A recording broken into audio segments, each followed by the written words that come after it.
Good morning student, myself Seema Mishra from Shiv Jyoti educational group Kota. बच्चों, आज हम अपनी पाठ्य पुस्तक वसंत से पाठ 10 झांसी की रानी पढ़ेंगे। झांसी की रानी कविता सुभद्रा कुमारी चौहान द्वारा लिखी गई है और इसमें जो झांसी की रानी लक्ष्मीबाई है वो किस तरीके से वीरता का प्रतीक बनकर सामने आई थी और हमारे देश को आज़ाद कराने के लिए उसने किस तरीके से उन्होंने प्रयास किए थे, उसके बारे में बताया है। बच्चों, आप इस कविता को बहुत ध्यान से सुनेंगे तो बहुत ही अच्छी कविता है और इसको सुनने में बड़ा ही मज़ा भी आएगा, अच्छी भी लगेगी और आगे आगे जब आप आगे सुनते जाएंगे तो इसको समझने में बहुत आसानी रहेगी। तो हम यहाँ शुरू करने जा रहे हैं झांसी की रानी। तो आप सब देख रहे हैं झांसी की रानी का चित्र दिया गया है। अब हम आ जाते हैं पैराग्राफ पर, तो देखते हैं कि किस तरीके से यहाँ झांसी की रानी के जितने भी दिए गए हैं उनको हम पैराग्राफ को हम पढ़ेंगे। तो सबसे पहले हम आ गए बच्चों यहाँ पर झांसी की रानी के पैराग्राफ के पर। तो हम यहाँ सबसे पहले पढ़ेंगे, देखो बच्चों यहाँ दिया गया है कि सिंहासन हिल उठे राजवंशों ने भ्रकुटी। यहाँ भ्रकुटी का मतलब आपको बोहें, बोहें हमारी जो आईब्रो होती है, बोहें। बूढ़े भारत में भी आई फिर से नई जवानी थी, गुमी हुई यानी जो खो गई थी, गुमी हुई आज़ादी की कीमत सबने पहचानी थी। दूर फिरंगी को करने की, यहाँ फिरंगी का अर्थ होता है अंग्रेज। दूर फिरंगी को करने की सबने मन में ठानी थी। ठानने का मतलब संकल्प लेना या किसी चीज को सोच लेना, ठानी थी।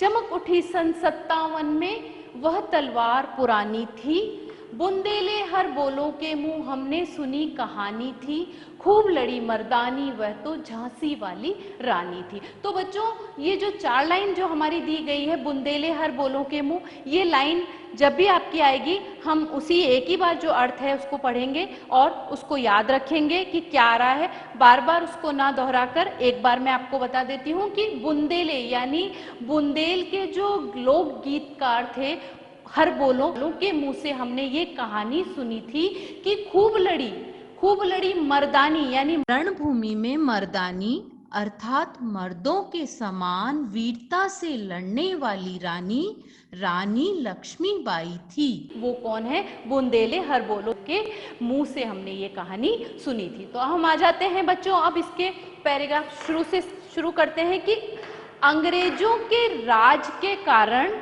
सिंहासन हिल उठे राजवंशों ने भ्रकुटी तानी थी। जो अंग्रेजों ने वहाँ पर जो शासन स्थापित कर लिया था उसके कारण जो राज परिवार थे उन्होंने अब क्या किया है, अब उन्होंने उनके विरुद्ध बोहें तान ली है, यानी कि एक संकल्प ले लिया है। भ्रकुटी तानना यानी कि क्रोध आ गया है, उनको क्रोध में आ गए हैं। बूढ़े भारत में भी आई फिर से नई जवानी थी। बूढ़ा यानी कि अंग्रेजों के 200 साल तक भारत पर राज्य करने के कारण भारत को बूढ़ा या कमजोर बताया है। तो बूढ़े भारत में भी आई, उस कमजोर भारत में भी फिर से एक नया संचार हुआ है, नई जवानी आने का, यानी कि नया एक संकल्प लिया है लोगों ने। गुमी हुई जो आज़ादी हमारी खो गई थी, गुमी हुई आज़ादी की कीमत सबने पहचानी थी और सब ये समझ गए थे कि हम अपने देश में ही गुलाम हैं और उस गुलामी से छुटकारा पाने के लिए आज़ादी को किस तरीके से प्राप्त करेंगे वो सभी लोगों ने ठान लिया था, सोच लिया था। दूर फिरंगी यानी अंग्रेजों को दूर करने की सबने मन में ठानी थी, सबने मन में एक संकल्प ले लिया था, दृढ़ निश्चय कर लिया था कि अब हमें अपने भारत से अंग्रेजों को दूर भगाना है। चमक उठी सन 57 में वह तलवार पुरानी थी। जो तलवार बरसों से रखी हुई थी 1857 में वह फिर से चमक उठी और ये बात हमने किसके मुंह से सुनी थी? ये हमने हर बोले बुंदेल के हर बोलों के मुंह से सुनी थी।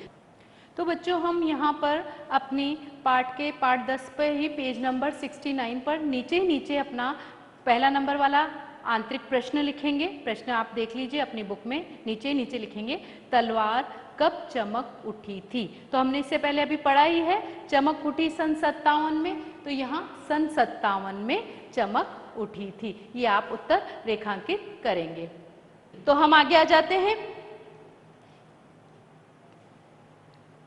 आगे आपका पैराग्राफ दिया गया है,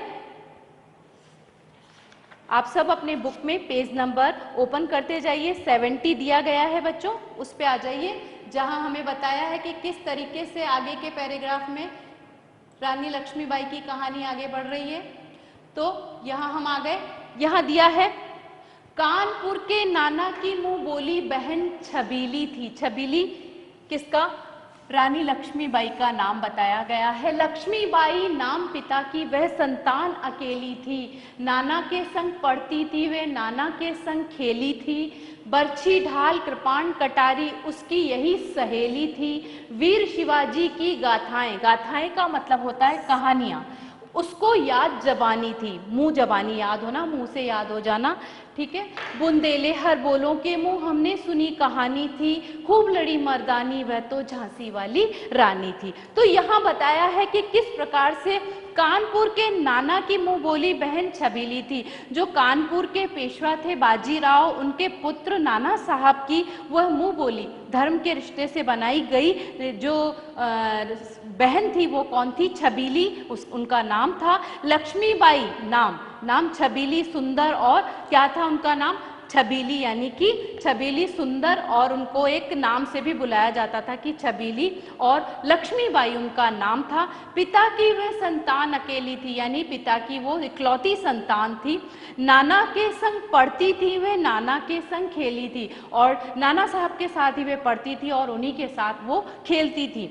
बरछी ढाल कृपाण कटारी उसकी यही सहेली थी। उनकी जो सहेलियां कौन थी? ये जितने भी यहाँ पर बताए गए हैं, बरछी ढाल कृपाण कटारी, ये सभी अस्त्र शस्त्र उनकी क्या थे? सहेली थी। वीर शिवाजी की गाथाएं, शिवाजी की जो कहानियां हैं उसको याद जुबानी थी, यानी कि बिना देखे मुंह जबानी उनको याद थी। और ये हमने किनके मुंह से सुना है? हमने बुंदेले हरबोलों के मुंह से सुना है। तो आगे हम आते हैं, लक्ष्मी थी या दुर्गा थी वह स्वयं वीरता की अवतार, देख मराठे पुलकित होते उसकी तलवारों के वार, नकली युद्ध व्यू की रचना और खेलना खूब शिकार, सैन्य घेरना दुर्ग तोड़ना ये थे उसके प्रिय खिलवाड़।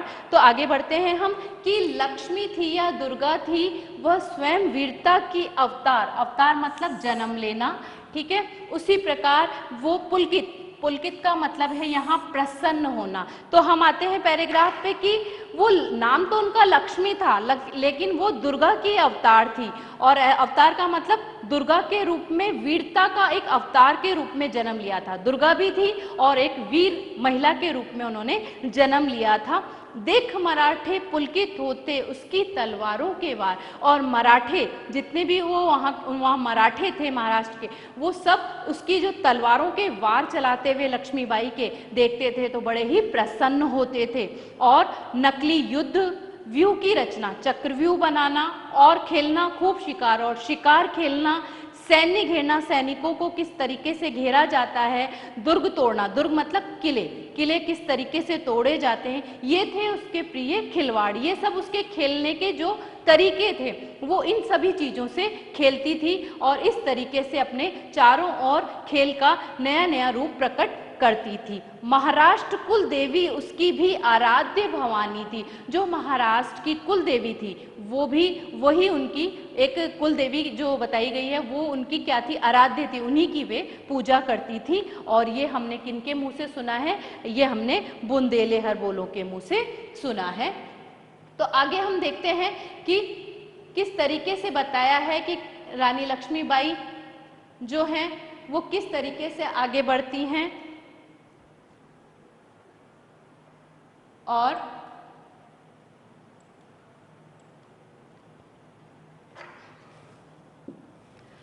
हुई वीरता की वैभव के साथ सगाई झांसी में, ब्याह हुआ रानी बन आई लक्ष्मीबाई झांसी में, राजमहल में बजी बधाई खुशियां छाई झांसी में, सुभट बुंदेलों की वृद्धावली सी वह आई झांसी में। तो यहाँ बताया गया है कि जो वीरता की, यानी कि रानी लक्ष्मीबाई किसकी प्रतीक है? वीरता की। और वैभव, यानी वैभव का मतलब है यहाँ आपको दिया गया है सुख समृद्धि से, धन संपत्ति से, सगाई।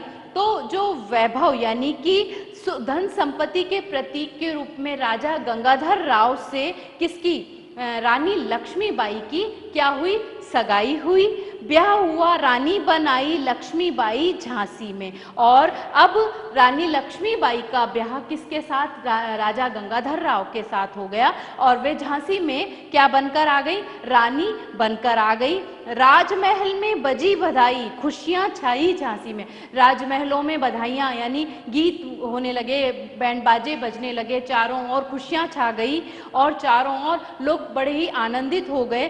सुभट बुंदेल की वृद्धावली सी वह आई झांसी में, यानी कि सुभट यानी वीर योद्धा के रूप में बुंदेलों की कुल देवी में कीर्ति बनकर वह झांसी में आ गई। यानी कि कीर्ति यानी कि एक यश प्राप्त करने वाली झांसी की रानी के रूप में वह कहाँ पहुंच गई? वह झांसी में पहुंच गई। जिस प्रकार चित्रा ने पाया अर्जुन को, जिस प्रकार चित्रा को अर्जुन मिले थे, चित्रा जो चित्रांगना है, मणिपुर की महारानी थी, और उन्होंने जिस प्रकार अर्जुन को प्राप्त किया था, उसी प्रकार शिव से मिली भवानी, और शिव को किस प्रकार से माँ भवानी मिली, उसी प्रकार बताया गया है कि रानी लक्ष्मीबाई गंगाधर राव की पत्नी बनकर कहाँ पहुँच गई? अपनी झांसी में। और ये हमने किसके मुंह से सुना है? ये हमने बुंदेले हर बोलो के मुंह से सुना है। तो हम आगे आते हैं, आगे के पैराग्राफ में हम देखते हैं कि किस तरीके से बताया गया है कि आगे क्या कहानी बढ़ रही है और किस तरीके से आप देख रहे हैं। यहाँ हम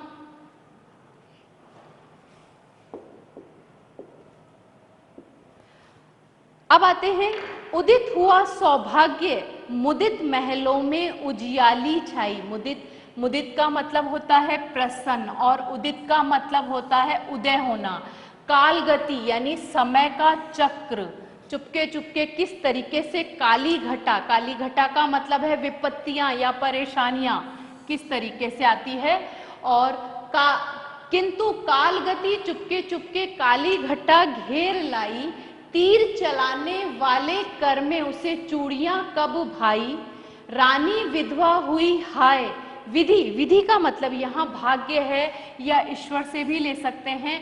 विधि को भी नहीं दया आई, निसंतान मरे राजा जी, रानी शोक समानी थी, बुंदेले हर बोलो के मुंह हमने सुनी कहानी थी, खूब लड़ी मर्दानी वह तो झांसी वाली रानी थी। तो अब बताया गया है कि उदित हुआ यानी कि जो रानी लक्ष्मीबाई है वो किस तरीके से उनका भाग्य उदय हुआ है, और मुदित मतलब किस तरीके से चारों ओर महल में क्या हुआ, प्रसन्नता छा गई है, उजियाला छा गया है।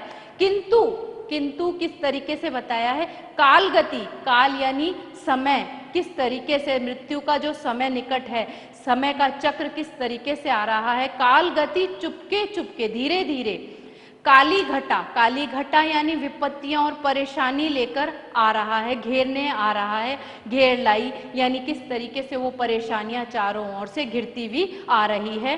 तीर चलाने वाले कर में, कि वो तो तीर चलाने वाले कर यहाँ हाथ, कि तीर चलाने वाले हाथों में उसे चूड़ियां कब भाई, कि उस हाथ में अब चूड़ियां भी नहीं समा सकी या भा सकी, सुंदर लग सकी, क्योंकि वो तो हाथ तीर चलाते थे, इसलिए वो चूड़ियां उसे रास नहीं आई। और रानी विधवा हुई हाय, रानी कुछ ही समय में विधवा हो गई और विधि को भी नहीं दया आई और भाग्य बनाने वाले को भी ये दया नहीं आई कि इतनी कम उम्र में उन्हें विधवा बना दिया। निसंतान मरे राजा जी, यानी कि निसंतान का मतलब कोई संतान नहीं हुई थी, रानी शोक समानी थी, और रानी जो है वो पूर्ण रूप से शोक में डूब गई थी, शोक में समा गई थी। ये हमने किसके मुंह से सुना था? ये हमने बुंदेले हर बोलो के मुंह से सुना है। तो आगे बढ़ते हैं हम। बुझा दीप झांसी का तब डलहौजी मन में हर्षाया मतलब खुश होना, प्रसन्न होना। राज्य हड़प करने का उसने अच्छा अवसर पाया अवसर मतलब मौका मिल गया उसको राज्य को हड़प करने का, हथियाने का। फौरन फौजें भेज दुर्ग पर अपना झंडा फहराया, लावारिस का वारिस बनकर ब्रिटिश राज्य झांसी आया। अश्रुपूर्ण रानी ने देखा झांसी हुई वीरानी थी। वीरानी मतलब सुनसान हो जाना, वीरानी का यहाँ मतलब है सुनसान हो गई थी। और बुंदेले हर बोलों के मुंह हमने सुनी कहानी थी, खूब लड़ी मर्दानी वह तो झांसी वाली रानी थी। बुझा दीप झांसी का, यानी कि जो झांसी के राजा थे उनकी मृत्यु हो गई और वहाँ कोई भी राजा के कोई संतान नहीं थी, तो वो झांसी जो थी वीरान हो चुकी थी। और तब लॉर्ड डलहौजी मन में बड़ा खुश हुआ, क्योंकि एक नीति उन्होंने बना रखी थी कि जिस राज्य का कोई वारिस नहीं होगा उस राज्य को वो अंग्रेजों के राज्य के मतलब अधीन हो जाएगा। राज्य हड़प करने का, यानी राज्य को हथियाने का, हड़प करने का उसने ये एक अच्छा अवसर पाया, एक अच्छा मौका उसे मिल गया। फौरन फौजें भेज दुर्ग पर, उसने फटाफट फौजों को भेजा वहां से, फौरन तुरंत उसी समय अपना झंडा फहराया और झांसी के झंडे को हटा दिया और अंग्रेजों का वहां झंडा फहरा दिया।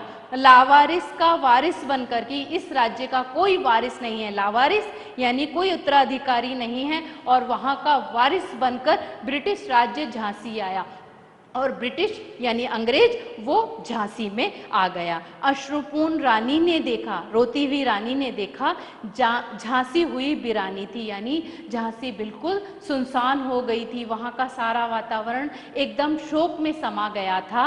और ये कहानी हमने बुंदेले हर बोलो के मुंह से सुनी थी। तो आगे बढ़ते हैं बच्चों हम। अनुनय विनय नहीं सुनता है, विकट फिरंगी की माया, व्यापारी बन दया चाहता था जब ये भारत आया। डलहौजी ने पैर पसारे अब तो पलट गई काया, राजाओं नवाबों को भी उसने पैरों ठुकराया। रानी दासी बनी, बनी ये दासी अब महारानी थी, बुंदेले हर बोलों के मुंह हमने सुनी कहानी थी, खूब लड़ी मर्दानी वह तो झांसी वाली रानी थी। आगे के पैराग्राफ पे हैं हम। अनुनय विनय, अनुनय विनय का मतलब होता है यह प्रार्थना या कोई प्रार्थना करना वह नहीं सुनता था। विकट, विकट मतलब अजीब, फिरंगी का मतलब मैंने बताया था अंग्रेज। विकट फिरंगी की माया, यानी कि वो किसी की प्रार्थना नहीं सुनता था, ये उसकी अलग ही माया थी, अलग ही चाल थी। व्यापारी, एक समय जब अंग्रेज भारत आए थे तो उनका उद्देश्य सिर्फ व्यापार करना था। जब वे भारत आया, डलहौजी ने धीरे धीरे डलहौजी ने पैर पसारे, यानी कि धीरे धीरे हमारे राज्यों को हड़प लिया और उस पर अधिकार जमा लिया। अब तो पलट गई काया, अब तो बिल्कुल बदलाव हो गया है, काया पलटना यानी कि बदलाव हो गया है। राजाओं नवाबों को भी उसने पैरों ठुकराया, और जो वहाँ जो उस समय राजा थे, नवाब थे, उनको भी उसने पैरों की धूल समझकर अपने अपने राज्य से हटा दिया और वहां पर भी अपना अधिकार जमा लिया।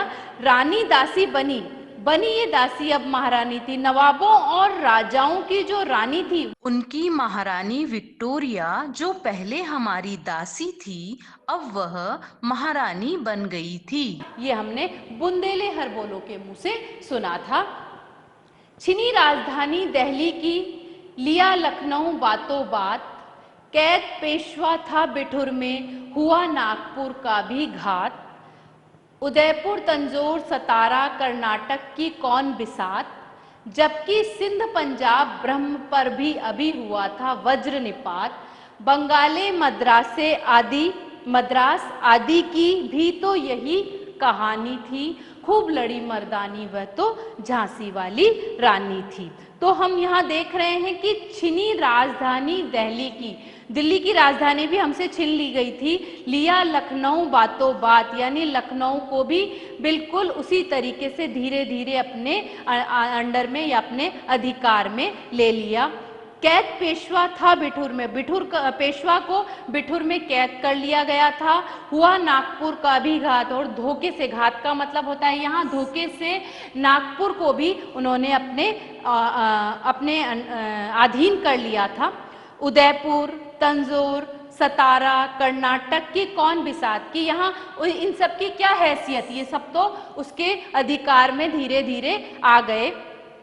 जबकि सिंध पंजाब ब्रह्म पर अभी हुआ था वज्रनिपात, कि अभी तो इन राज्यों पर धीरे धीरे उन्होंने भारी मुसीबत की थी, परेशानी के द्वारा अपने अधिकार में ले लिया था।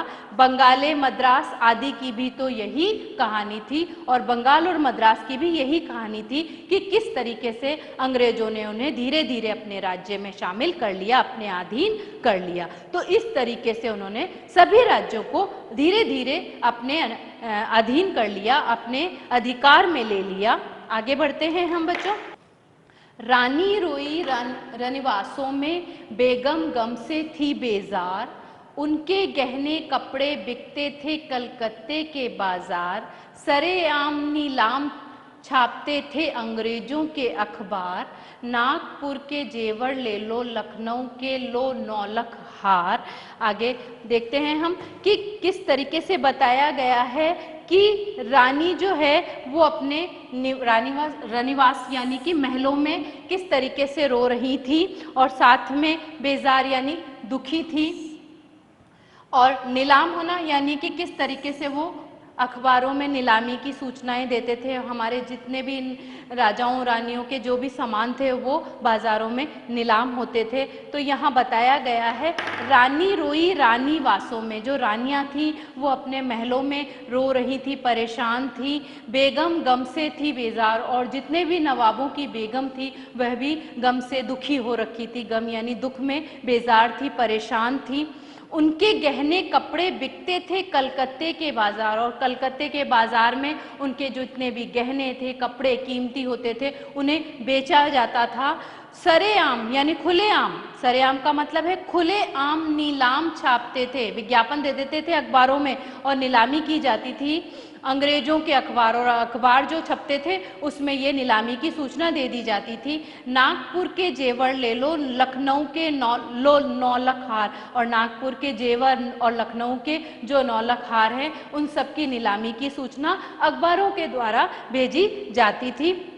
साथ में हम देखेंगे कि यूं पर्दे की इज्जत पर देशी के हाथ बिकानी थी, बुंदेले हर बोलों के मुंह हमने सुनी कहानी थी, खूब लड़ी मर्दानी वह तो झांसी वाली रानी थी। तो यो पर्दों की यानी कि जो पर्दों में रहने वाली रानियां जो थी, नवाब की जो बेगम थी, वो सब पर्दों में यानी महलों में रहने वाली थी, और उनकी ये जो कीमती सामान थे किस तरीके से उन्हें नीलाम किए जाते थे। इज्जत यानी कि इज्जत का मतलब यहाँ उनकी शान शौकत होती थी और सम्मान होता था, उसे किस तरीके से नीलाम किया जाता था। देशी के हाथ बिकानी थी, और इस तरीके से लोगों के हाथों में वो सब किस तरीके से बिक रहे थे, लोग किस तरीके से उन्हें लूट रहे थे, ये इस उसमें बताया गया है।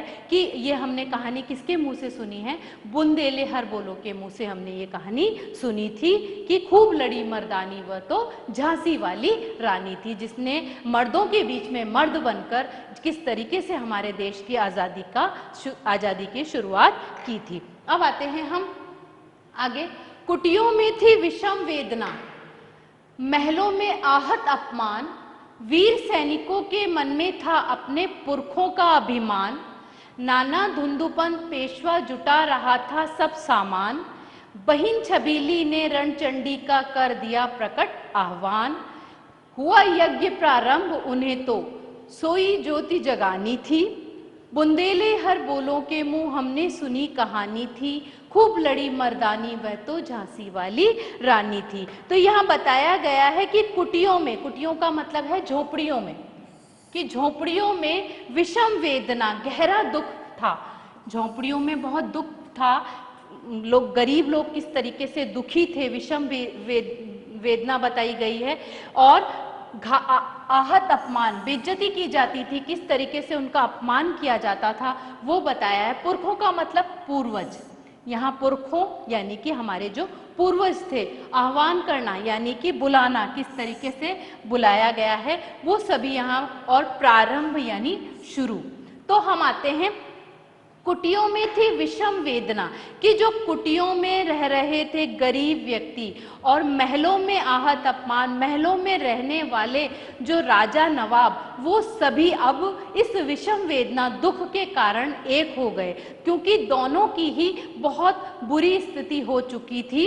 वीर सैनिकों के मन में था अपने पुरखों का अभिमान। जो वीर सैनिक थे उन्हें अपने मन में इस बात का बड़ा ही अभिमान था कि हम सैनिक परिवार से हैं, अपने देश के लिए लड़ने वाले हैं, लेकिन अंग्रेजों ने हमारे देश पे किस तरीके से अधिकार करके हमें भी अपना गुलाम बना लिया है। तो आगे देखिए, नाना धुंधुपंत पेशवा जुटा रहा था सब सामान, और इस तरीके से नाना साहब अपने क्या कर रहे थे, सामान जुटा रहे थे। आज़ादी को प्राप्त करने के लिए शुरुआत हो रही थी।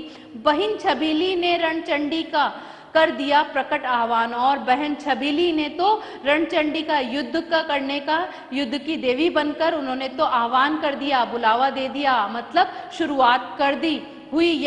हुआ यज्ञ प्रारंभ, उन्हें तो सोई जोत जगानी थी। यज्ञ प्रारंभ हुआ, यानी कि देश को आज़ाद कराने के लिए एक जो सभी लोग जो इकट्ठे हुए, धीरे धीरे गरीब अमीर सभी एक होकर एक यज्ञ की शुरुआत हुई। ये तो सिर्फ उनके अंदर जो लोग थे, जनता थी, लोगों के, नवाबों, राजाओं के मन में एक ज्योति जगानी थी, एक एहसास कराना था कि हम अंग्रेजों के गुलाम हैं, हमें उनकी गुलामी से बाहर निकलना है और अपने देश को आज़ाद कराना है। इसकी शुरुआत तो छबीली ने, यानी कि लक्ष्मीबाई ने कर दी थी। ये हमने किसके मुंह से सुनी थी? ये हमने बुंदेले हरबोलों के मुंह से सुनी थी। आगे बढ़ते हैं बच्चों, हम आगे दिया गया है आपका कि किस तरीके से महलों ने दी आग, झोंपड़ी ने ज्वाला सुलगाई थी। यानी ज्वाला सुलगाने का मतलब है लपटों को तेज किया था। महलों ने तो शुरुआत की थी, साधन होने के कारण महलों से जो अमीर लोग थे, जो नवाब थे, राजा थे, वहां बताया गया है ये स्वतंत्रता की चिंगारी अंतरतम, यानी हृदय से, मन से, अंदर से आई थी। झांसी चेती, दिल्ली चेती, लखनऊ लपटे छाई थी। मेरठ, कानपुर, पटना ने भारी धूम मचाई थी। जबलपुर, कोल्हापुर में भी कुछ हलचल उकसाई थी। बुंदेले हरबोलों के मुंह हमने सुनी कहानी थी। खूब लड़ी मर्दानी वह तो झांसी वाली रानी थी। तो अब आते हैं कि महलों ने दी आग। महलों ने, यानी महलों में रहने वाले जो अमीर थे उन लोगों ने इसकी शुरुआत की, और ये शुरुआत झोंपड़ी ने ज्वाला सुलगाई। और ये जो शुरुआत जो आग लगी थी वो उसकी लपटें तेज हो गई और झोंपड़ी यानी कि गरीबों तक पहुंच गई, आम जनता तक पहुंच गई। ये स्वतंत्रता की चिंगारी अंतरतम से आई थी और स्वतंत्रता प्राप्त करने का ये जो जोश था वो अंदर से यानी हृदय के अंदर से सबके मन में आया था। झांसी चेती, दिल्ली चेती, लखनऊ लपटे छाई थी। क्रांति की इस लहर से सभी लोग सावधान हो गए, सभी लोगों ने इसको आगे बढ़ाने का निश्चय कर लिया। और किस किस तरीके से झांसी, दिल्ली, लखनऊ, मेरठ, कानपुर, पटना ने भी भारी धूम मचाई थी कि चारों ओर इसकी एक शोर मच गया था। जबलपुर और कोल्हापुर में भी ये जो चिंगारी है वो बड़ी ही तेजी से भड़क गई और कुछ हलचल उकसाई, यानी चिंगारी ने चारों ओर एक हलचल उकसा दी थी, यानी कि फैला दी थी। और इस प्रकार हमने क्या सुना? बुंदेले हरबोलों के मुंह हमने सुनी कहानी थी कि खूब लड़ी मर्दानी वह तो झांसी वाली रानी थी। यानी मर्दों में लड़ने वाली, मर्द बनकर लड़ने वाली कौन थी? झांसी की रानी लक्ष्मीबाई थी।